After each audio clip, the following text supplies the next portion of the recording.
ഈ ചടങ്ങിലേക്ക് സ്വാഗതം. വളരെയധികം ആഗ്രഹിച്ചിരുന്നൊരു നിമിഷമാണ്. എല്ലാ സിനിമകളും തുടങ്ങുമ്പോൾ ഏറ്റവും വലിയ വിജയമാകണമെന്നും എല്ലാം ഭംഗിയായി പോകണമെന്നും നമ്മൾ ആഗ്രഹിക്കാറുണ്ട്. അതുപോലെ ആഗ്രഹിച്ച സിനിമയാണ്. പക്ഷേ അതിൽ കൂടുതൽ ആഗ്രഹിക്കുന്നൊരു സിനിമയാണ്. കാരണം അതിൻ്റെ പുറകിൽ ഒരുപാട് കഠിനാധ്വാനമുണ്ട്. ഒരുപാട് സമയം ചിലവഴിച്ച് അതിൻ്റെ ലൊക്കേഷനുകളിൽ പോകാൻ വേണ്ടി പ്രയാസപ്പെട്ടത്, അതിൻ്റെ പുറകിലുള്ള ഒരുപാട് കഠിനാധ്വാനങ്ങൾ, അതൊക്കെ വളരെ പേഴ്സണലാണ്. ഞങ്ങളുടെ യൂണിറ്റുമായിട്ട് ഷെയർ ചെയ്യാവുന്നതാണ്. തീർച്ചയായിട്ടും ഈ സിനിമയുടെ പുറകിൽ പ്രവർത്തിച്ചവരെ ഞാൻ അഭിനന്ദിക്കുന്നു. അവർക്ക് ഞാൻ നന്ദി പറയുന്നു. കാരണം സിനിമ കാണുമ്പോൾ വളരെ ഭംഗിയായിട്ട് തോന്നുവാണെങ്കിലും ആ സ്ഥലത്തേക്കൊക്കെ എത്തിപ്പെടാൻ വളരെയധികം പ്രയാസമായിരുന്നു. ആ സിനിമയ്ക്ക് വേണ്ടി, പിടിമുരയിടുന്ന സിനിമയ്ക്ക് വേണ്ടി ഒരു പരിഭവമില്ലാതെ പ്രവർത്തിച്ച ഒരുപാട് പേരുണ്ട്. അതിലെ യൂണിറ്റ് അംഗങ്ങൾ, അതിൻ്റെ എല്ലാ ഡിപ്പാർട്ട്മെൻറ്റിലും പ്രവർത്തിച്ച ആൾക്കാരെ ഈ അവസരത്തിൽ ഞാൻ ഓർക്കുന്നു. ചില സിനിമകൾ ഷൂട്ട് ചെയ്ത് കുറേ കഴിയുമ്പോൾ ഇതെന്നാണ് നമുക്ക് കാണാൻ പറ്റുക എന്ന് ആഗ്രഹമുണ്ടാകും. അങ്ങനെ അത്തരത്തിലൊരു ആഗ്രഹം തോന്നിയ സിനിമയാണ് പുലിമുരുകൻ. വളരെ ഡൗൺ ടു എർത്ത് ആയിട്ടുള്ളൊരു സിനിമയാണ്. എല്ലാവർക്കും മനസ്സിലാകുന്നൊരു സിനിമയാണ്. എല്ലാവരും ഇഷ്ടപ്പെടുന്നൊരു സിനിമയാകും എന്ന് ഞാൻ വിശ്വസിക്കുന്നു. തീർച്ചയായിട്ടും വളരെ അപൂർവമായിട്ടായിരിക്കും ഒരു മനുഷ്യനും ഒരു മൃഗവും, ഒരു ആനിമലും ഒരു ഹ്യൂമനും തമ്മിലുള്ള ഒരു റൈവൽറി. ഇതിൻ്റെ പ്രമേയം അതാണ്. അതുകൊണ്ട് തന്നെ അതത്ര എളുപ്പമല്ല ഷൂട്ട് ചെയ്യാൻ. ഒരു ടൈഗറിനെ വെച്ച് ഷൂട്ട് ചെയ്യുക എന്ന് പറയുന്നത് അത്ര എളുപ്പമുള്ള കാര്യമല്ല. ഒരു ഷോട്ടോ ഒന്നുമല്ല. ഒരുപാട് സംഘടനാ രംഗങ്ങളുണ്ട്. അത് സംവിധാനം ചെയ്ത വൈശാഖിനെ ഈ സമയത്ത് ഞാൻ ഓർക്കുന്നു. അദ്ദേഹത്തിന് ഇന്ന് എത്തിച്ചേരാൻ കഴിഞ്ഞില്ല.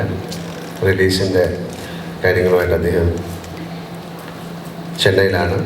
അതുപോലെ തന്നെ ഉദയൻ, അദ്ദേഹം ഇന്ന് എത്തിച്ചേരാൻ കഴിഞ്ഞില്ല. കമാലിനി ഓൺ ദ വേ ആണ്. ഷാജി വന്നിട്ടുണ്ടാവില്ല. ഷാജി, എല്ലാവരും ഈ ചിത്രത്തിൻ്റെ റിലീസിൻ്റെ പുറകിലാണ്. കാര്യം അത് ഒരുപാട് സ്ഥലങ്ങളിൽ റിലീസാകുന്ന ചിത്രമാണ്. ഒരുപാട് ഭാഷയിൽ റിലീസ് ആകാൻ പോകുന്ന ചിത്രമാണ്. ഇതിലെ സംഘടന രംഗങ്ങൾ പീറ്റർ ഹെയ്ൻ എന്ന് പറയുന്ന മാസ്റ്ററാണ് അതിൻ്റെ കൊറിയോഗ്രാഫി ചെയ്തിരിക്കുന്നത്. വളരെയധികം സമയമെടുത്താണ് ചെയ്തിരിക്കുന്നത്.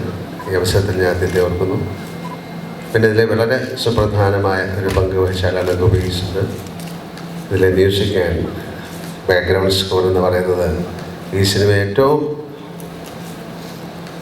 വലിയ നിലയിലേക്ക് ഉയർത്തിക്കൊണ്ട് എലിവേറ്റ് ചെയ്യുന്ന ഒരു കോൺസെപ്റ്റിലാണ് അദ്ദേഹം അത് ചെയ്തിരിക്കുന്നത്. ഞാൻ ഈ ചിത്രം കണ്ട ആൾ എന്ന നിലയിൽ ഗോപീസ് എന്ന് പറയാൻ done A wonderful job. Thank you. കാര്യം സിനിമ കഴിയുമ്പോഴേ മനസ്സിലാവുന്നു. ഇതിലെ പാട്ടുകൾ നല്ലതാണ്. ഇതിലെ എല്ലാം നന്നാകാൻ തുടങ്ങുമ്പോൾ എല്ലാം നന്നാകും എന്ന് വിശ്വസിക്കുന്ന ആളാണ് ഞാൻ. അതുകൊണ്ട് എല്ലാവർക്കും നല്ലൊരു ട്രീറ്റായി മാറട്ടെ പുലിമുരുകൻ. മലയാള സിനിമയ്ക്കും അല്ലെങ്കിൽ ഇന്ത്യൻ സിനിമയ്ക്കും എന്നും അഭിമാനിക്കാവുന്ന ഒരു സിനിമയായി ഇത് മാറാൻ സർവേശ്വരനോട് ഞാൻ പ്രാർത്ഥിക്കുന്നു. അദ്ദേഹം അത് കേൾക്കും എന്ന് ഞാൻ വിശ്വസിക്കുന്നു. ഇതിൻ്റെ പുറകിലെ കഷ്ടപ്പാടില്ല.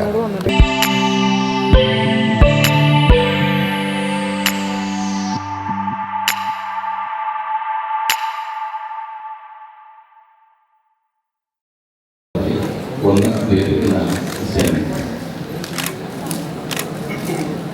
പുലിമുരുകൻ സിനിമ കാണുകയാണ്. അതിലൊക്കെ കാര്യങ്ങൾ കേൾക്കാൻ പാടില്ല.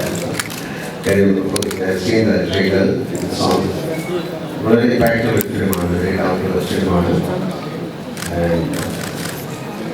ജസ്റ്റ് വാച്ച് അതിനെക്കുറിച്ച് കൂടുതൽ പറയുന്നത് There's a little bit of everything for everyone in Pulimurugan. Even though it is a thriller and it's action-packed and the theme is a jungle, there's still a very strong emotional core in the film that drives it. And I feel very lucky to be a part of it and having worked with Mohanlal. We should all watch the film, not once, but again and again, because it's so thrilling. So here's to